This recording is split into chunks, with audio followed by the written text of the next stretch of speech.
So the purpose of today's meeting, again, is part 4 of the WIOA Partner Series. It's a cross-program training opportunity for South Carolina SE Works staff to learn about the core and combined WIOA programs and other service agencies may offer as supports to our SE Works customers. So today we will hear from the staff from the South Carolina Department of Employment and Workforce. They will be providing a broad overview of the agency services. Department of Employment and Workforce mission statement is to promote and support an effective customer-driven workforce system that facilitates financial stability and economic prosperity for employers and individuals and communities. DO is responsible for a series of employment services, and as a cabinet the agency has 4 key divisions. Each of the divisions are under employment and insurance. As you can see on your screen, we have payment of unemployment insurance benefits, as well as collecting unemployment taxes. Under the second division, employment services, which is what DO is primarily known for when you hear the word employment or employment and workforce, helping people find jobs along with matching businesses with qualified candidates. We have workforce development, and the last one is labor market information, where they collect and disseminate state and federal employment statistics. That's one of the reports that we receive on a monthly basis when we get the job notices. On today, we will be hearing um, about our WIOA area, Wagner-Pizer, veteran employment, and the uh, work opportunity tax credit. Under WIOA, we will hear from Zach Nickerson, the Director of Workforce Services. The Wagner-Pizer Employment Service Programs will be discussed by our Business Services Area Directors, Diana Goldwire and Lisa Long. The veteran employment and training programs will be spoken or explained to us by Marlon Bodison, Veteran Service Director. And the Work Opportunity Tax Credit, or WOTC, and federal bonding will be discussed by Amy Hill, the WOTC and federal bonding coordinator. We will also have a section at the end of this presentation where we can go over questions and have additional discussion after they have presented. At this time, I will turn it over to Zach Nickerson, Director of Workforce Services, to begin our discussion. Zach? Thank you so much, Pamela, and good morning to everyone. First, we're going to start off with what is WIOA. So if we could go to the next slide, please. The Workforce Innovation and Opportunity Act, WIOA, was signed into law on July 22nd, 2014. WIOA is the first legislative reform of the public workforce system in 15 years. WIOA brings together in strategic coordination 6 core employment and training programs. Those programs are Title I, the Adult Dislocated Worker and Youth Programs, Title II, Adult Education and Family Literacy, Title III, Wagner-Pizer, and Title IV, Vocational Rehabilitation Programs. Now, it's important to note here that WIOA is both legislation for the workforce system, but as you just heard, Title I is the Adult Dislocated Worker and Youth Programs underneath that legislation. So I always like to go into that a little bit more because that can get a little complicated. When you say WIOA, are you talking about the workforce system and the legislation? Or are you talking about the Title I programs themselves?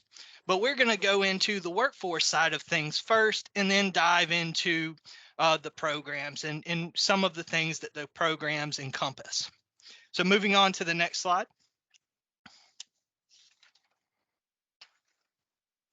Objectives of WIOA.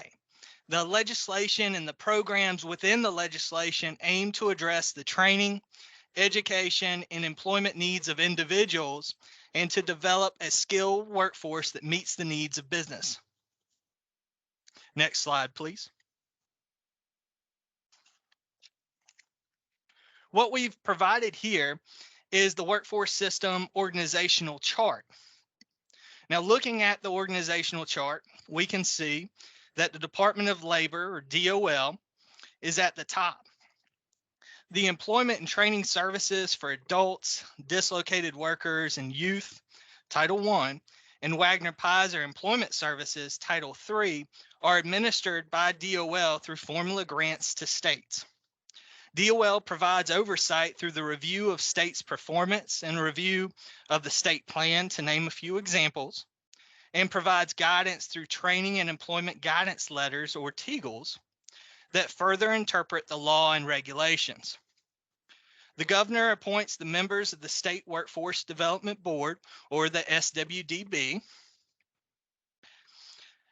And now I want to put an emphasis here on the connection between the State Workforce Development Board and the local workforce development boards. Now, there are a lot of similarities between the two, those being governance, the oversight, and direction.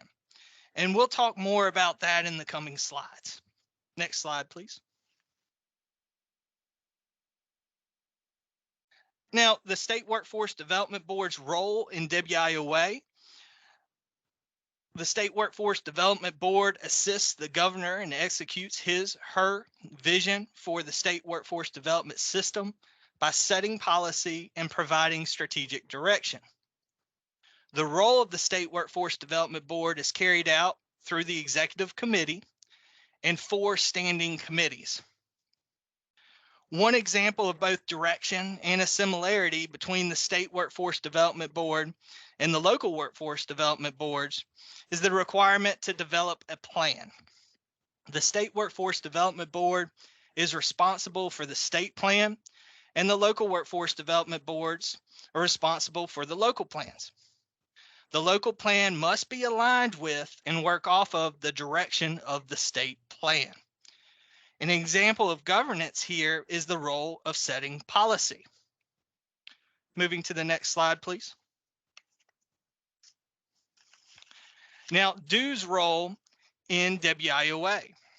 The Department of Employment and Workforce serves as the pass-through agency and provides administrative oversight to the 12 local workforce development areas across South Carolina. DO receives guidance from the Department of Labor through TEGLs, or Training and Employment Guidance Letters. DO, following the State Workforce Development Board's strategic direction, implements policy and further guidance via state instructions. But it's also very important here to note that local areas have autonomy, and local areas can develop policy and direction that specifically aligns with their missions for the local area. And it's also important here to note that DO is a partner in the 12 local workforce development areas through administering of the Wagner-Pizer, Veterans, WOTC, and federal bonding programs. Moving on to the next slide.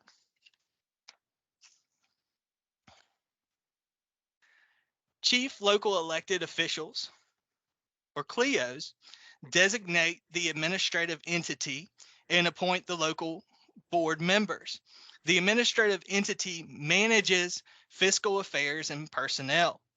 The local board sets policy and approves funding. The local board is responsible for the selection, operation, and results of the SC Work centers and service providers. What I want to point out here is that while the administrative entity is separate from the board, the administrative entity employs the staff that assists the board in managing the local workforce system. Next slide, please. The Local Workforce Development Board. The Local Workforce Development Board is appointed by the chief local elected official or officials in each local area. Now, the chief local elected officials would be the county council chairs. or county council chair, depending on how many councils or counties are in each local area. We do have a local area that just it is comprised of one county. Now, in partnership with the chief local elected officials, the local workforce development board sets policy for the portion of the statewide workforce development system within the local area and consistent with state policies. The local workforce development board serves as a strategic convener to promote and broker effective relationships between the chief local elected officials, economic, education, and workforce partners. The local workforce development board develops strategies to continuously improve and strengthen the workforce development system through innovation, alignment, and improvement of employment, training, and education programs to promote economic growth. Again, when we talk about consistency with state policy, a board can choose to enact policy that is more specific and restrictive than a state instruction. However, local policy can never be less restrictive than state policy. Next slide, please. How is WIOA administered? Local administrative staff are tasked with administering the WIOA program at the local level. All staff are employed by the administrative entity, usually the area's council of governments, except for upstate and Greenville. Local service providers provide contractually agreed upon services for the administrative entity. Areas outsource certain functions. For example, intake, workshops, soft skills training, case management, etc. Providers are selected and approved by boards after a request for proposal or RFP procurement process is completed. Next slide, please. Now, this slide displays the providers for each local area. This is another way to see that the local areas are very different from one another. I'm going to give everyone just a second to take a look at this slide. All right. Moving on to the next slide. Here I want to outline the structure and some of the partners in our SE Work centers. You may have heard the term one-stop center. That is the vision of the SE Work centers, that they are a one-stop shop for employment and training services. It is important to note that SE Works is branding specific to South Carolina, but the SE Work centers are partners of and connected to the American Job Center network across the nation.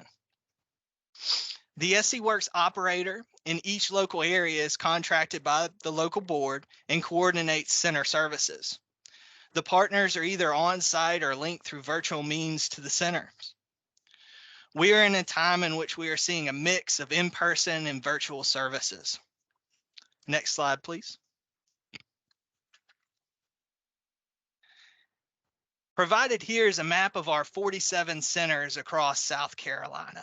And again, we'll stop for just a moment for you all to take a look of where all of our centers are located.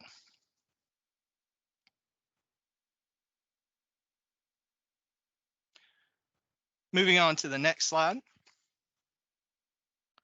It is important to note that determining eligibility in each category is the responsibility of WIOA local area program staff.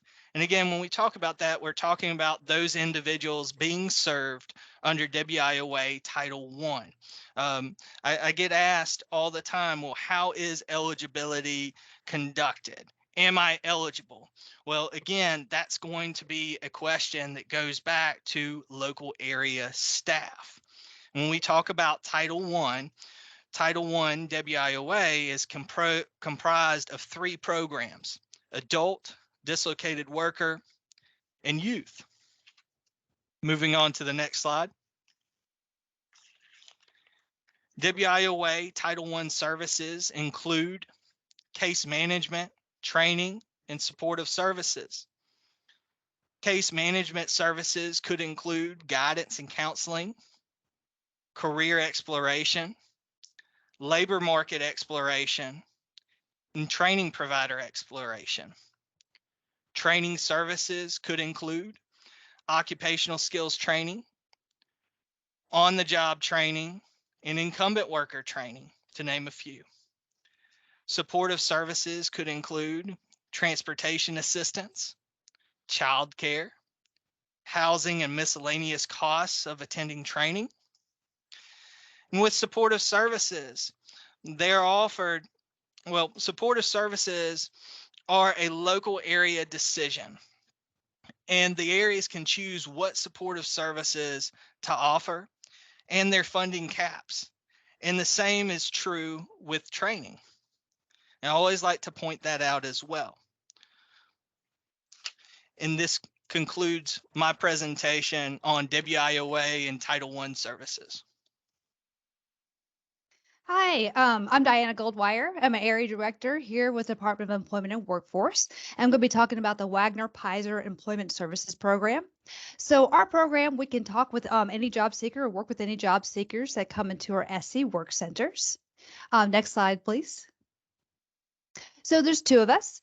There's myself, Diana Goldwire. I'm on the blue side of the state, the upper side of the state, and Lisa Long. She's on the lower side of the state, the green part of the state right here. Our contact information is on the screen. So if you ever need to get a hold of us, please give us a call.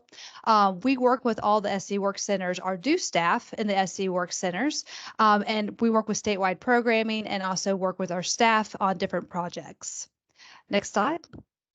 Inside of our centers, you will see a regional manager. These are our managers that manage projects that are going on in our centers. There are with the Department of Employment and Workforce, and we have three main positions that are in our centers: the workforce consultants, business consultants, and workforce specialists. As you can see, this is all even. So these positions all work together. They're all cross-trained, and they all know about each other's positions. But these are the four main positions that you'll see in our centers, but the regional managers are your point of contacts. They are 12 in our area, in our state. If you saw earlier in Zach's presentation, we have a regional manager in each one of our 12 local areas. Next slide. When you come into one of our SC Work Center, we have a resource room. In our resource room, we have computers for people to use, and we have a workforce specialist that is there to assist them. They assist them with their resumes, assist them with using the SC Works online database system. We assist them with anything they may need with their applications. These folks are trained in assisting them, also with assisting with unemployment insurance, just the basics of getting them onto the system, but they're there to assist them in the resource rooms. Next slide. Let's say if if someone that comes into our center needs a little bit more assistance, we have workforce consultants that can assist them with removing barriers to employment. Those barriers can be a background issues or lack of work experience. These staff will sit with them and go over their resumes, do mock interviews, work with them to get them ready for employment. Business consultants, these staff, I like to say we're unlike Career Builder or Monster because we have actual people that are behind the scenes working the SC Works website that are matching up job seekers with employers and matching employers with job seekers. So these are actual people that go out into the community that are working with employers to make sure that they are finding job seekers and also doing job fairs and doing different events in our area. Next slide. Some of the things that we're doing is job fairs, hiring events, interviewing events. We work also with a career coach. Any of you on this call can also reserve the career coach on scworks.org. They can come out there. It's a one-stop SC Work Center on wheels. They come out there with about 10 laptops or Chromebooks and can be at any kind of one of your events. Someone in your area that you've noticed there's less people in the parking lot, or they may be laying off, or you're seeing that there's something going on with that company, you can give Lisa or myself a call and we'll get you in touch with the rapid response department so we can dispatch people out to assist this company to prevent either this rapid response from happening or to assist them if they are planning to lay off people in their area. We also offer in-person and virtual workshops for employers and also job seekers. Next slide. We have several other programs too, and several of you on this call are already working with us on these programs. The Back to Work program is one of them that we're very proud of. This is a program that we offer a 2 to 6 week boot camp to get people job search ready. We work with homeless shelters, we work also with government organizations, and again, is a boot camp to get them ready to go back to work. We also have a second chance program where we have case managers that are located within Department of Corrections. One of those locations is Manning. We offer them virtual mock interviewing events where the participants get to interview 5 to 6 mock interviews virtually before they actually go on a virtual hiring event where they're matched up with an employer to get a job offer before they leave Manning. And then we also work with second chance employers to match job seekers with these second chance employers. We also have a rural employer outreach program, and that is bringing back to work curriculum into rural employer locations and offering that to either their current employees or future employees, and much, much more. I'm going to turn this over now to our amazing veterans program, Marlon Bodison. Good morning, everyone. Everything that Dana just mentioned that the Wagner Pizer staff and the veteran staff do, our leaver staff do also. The program that I manage is the Jobs for Veterans State Grant. It's a $3 million grant that employs 38 staff, full-time equivalent staff in the field. Half of the staff are veteran workforce consultants, who we call DevOps, and the other half are called veteran business consultants, who we call leavers. Next slide. For any veteran that walks into the workforce or American Job Centers, they have to be triaged to get back to the DevOps desk. That triage is initially performed by the workforce specialist or resource center staff. There's 3 different categories on a veterans intake service survey that you see to the right. The first section highlighted section covers if you are a military spouse or an eligible person. What that means, you derive the services from a condition that your spouse had. For example, if you were the spouse of a member of the armed forces serving on active duty who is currently or has been listed in one or more of the following categories for a total of more than 90 days. First category being missing in action, captured in the line of duty by a hostile force, or forcibly detained or interned in the line of duty by a foreign government or power, or your spouse of a veteran who has a Veterans Affairs total disability rating. Once someone answers yes to any of that category, we come down to the second question, the second sheet area that talks about the veteran or the eligible spouse, and some of the significant barriers to employment that would qualify you to get back to talk to the veterans workforce consultants. Homelessness is pretty much a biggie, an ex-offender or justice involved, or are you lacking a high school diploma or GED equivalent?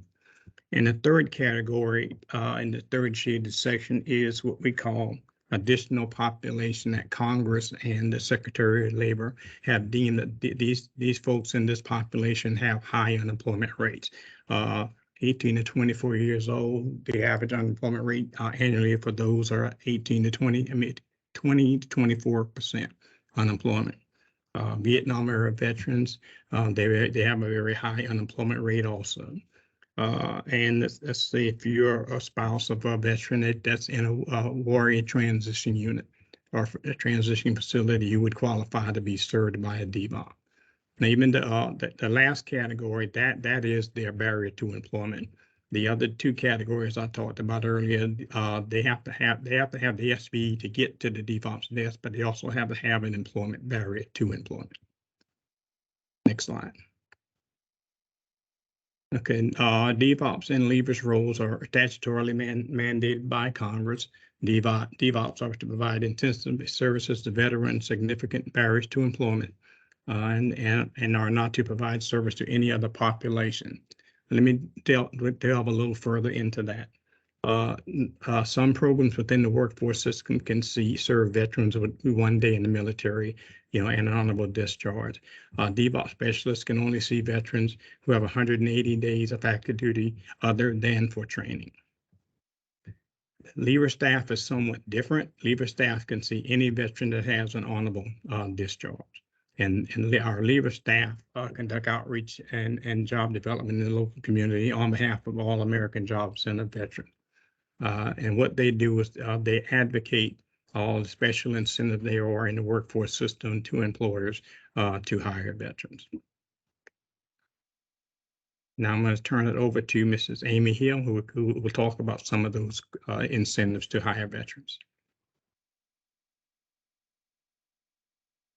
Thank you so much, Marlon. Hope everybody's doing well today. The two programs that I'm going to talk about today are incentives for employers that are willing to hire individuals with barriers to employment. And this is both both of the programs are U.S. Department of Labor programs that are administered here at the Department of Employment and Workforce. Next slide. So WOTC is very unique because it is a tax incentive program. It provides employers a tax incentive to hire individuals that have barriers to employment, and it is super simple for them. They can put the two forms that are required to submit to our office in the paperwork for the application and onboarding process, and then submit it to us. They can get a maximum tax credit range from $1,200 to $9,600 for each individual hire that qualified hire that they do. And it'll increase their return on investment. It does keep that money that they're not paying in general tax liability in South Carolina's economy as well. And it definitely helps those targeted individuals become self-sufficient and earning a steady income. And if an employer wants to reach out to us, we have a generic email that they can contact us, the WOTC@dew.sc.gov.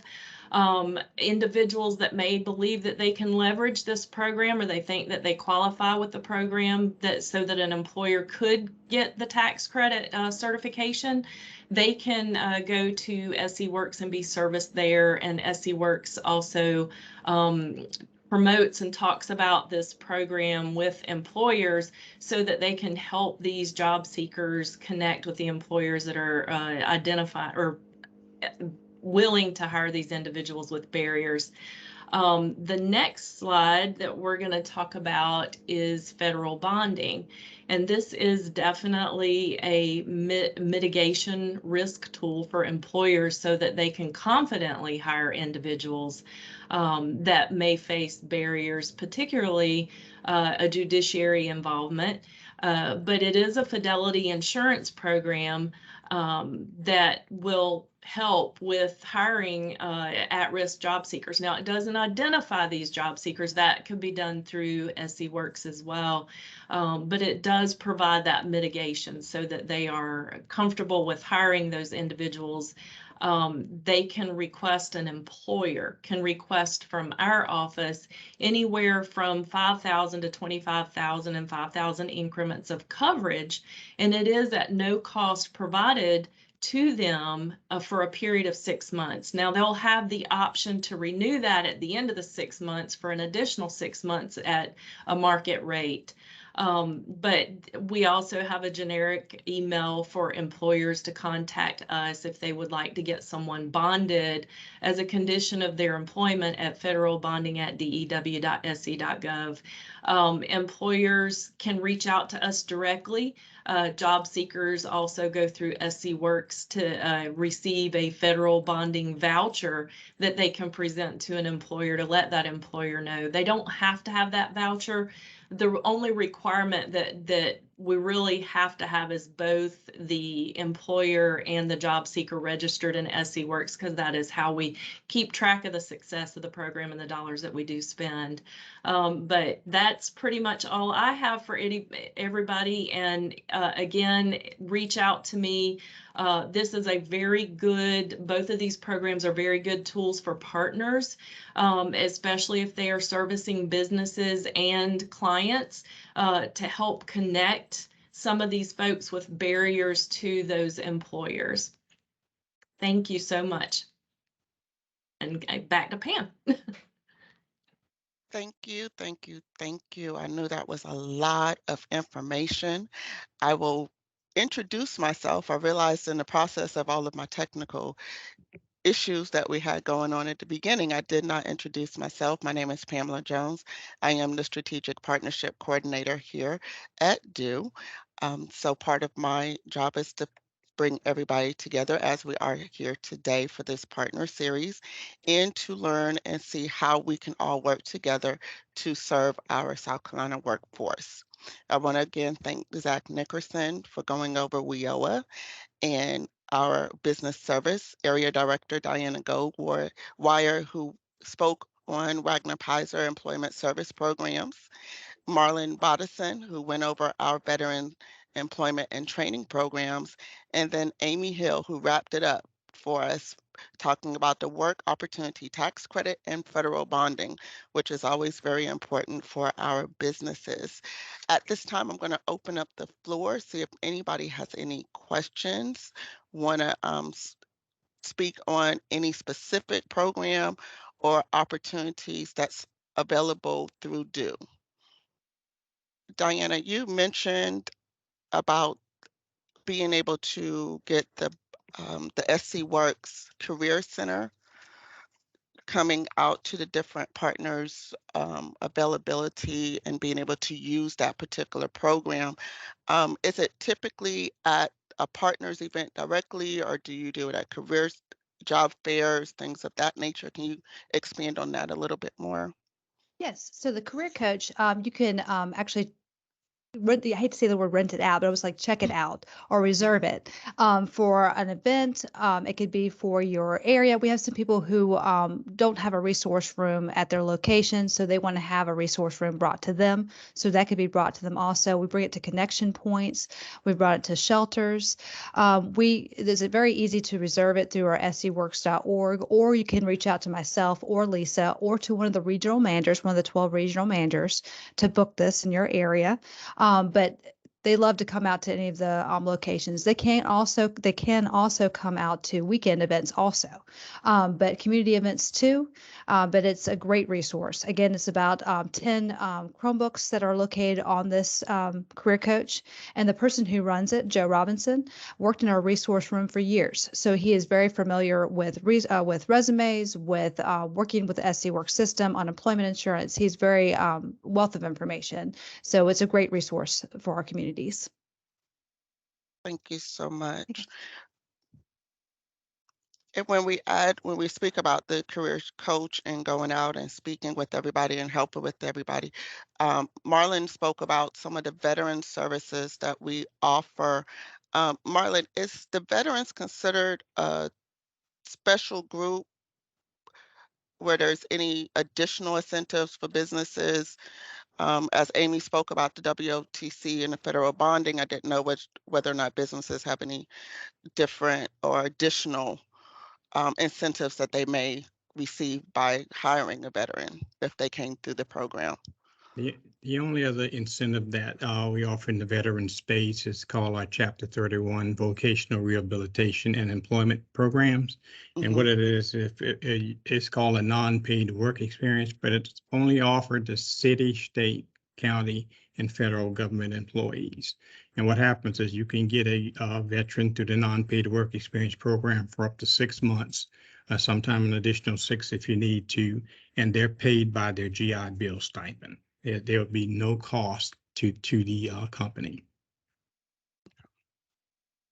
So it would one of our state partners, as it being a state agency. Okay, so they would have have that also. We utilize the program here at DO ourselves.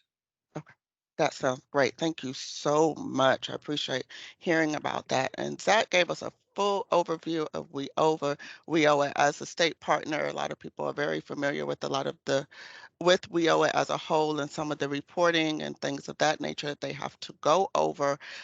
Zach, is there anything you want to add when it comes to the program? I know we have a lot of centers across the state and each one of them can be a little bit more specific, but the WIOA program as a whole, you mentioned that there's the Title I, the Title III, and then the separation of the two and how they get classified. Was there anything you would like to add to your presentation also? Yeah, Pamela, I would say the biggest thing is, local autonomy. So with the 12 local workforce development areas, the boards that govern the areas, again underneath the leadership of the state workforce development board, it opens up a lot of room for strategic direction by the local areas themselves, and again that autonomy. So there's going to be a lot of differences from one local area compared to another local area based on that autonomy. So that's the biggest thing I think I'd tell everybody. And when we talk about eligibility and training that's offered, supportive services that are offered, it's important to go to local area staff and ask those questions, have have that communication in place. Thank Thanks you for that so much. question, Pamela. You're welcome, and thank you for giving us a understanding, especially with it being local, meaning that everybody understands that each region, each county, each whether it's urban or rural, has its own special needs. And by having the autonomy of the local areas to serve according to their areas itself. So I think all of our presenters, I want open the floor up again for any of our guests. If you have any additional questions, want to add to it, and you're more than welcome to pull yourself off of mute. I had a quick question for Marlon. When you were talking about that work experience, and you said that do the participants get paid through just to clarify, the participants do get paid for the GI Bill, even though Yeah, the they get employer's not paying them? employers not paying them now. If they get paid a stipend through the GI from the GI Bill. Oh, is that stipend? Is that like a livable stipend? I'm just curious. Is it a livable stipend or just a little something? It's based on the size of their family in the Okay. household. It's Okay. equivalent to the monthly housing allowance on active duty for an E5 personnel in the Army. I see. All right. Thank you. Any other questions? Anybody want to expand on anything?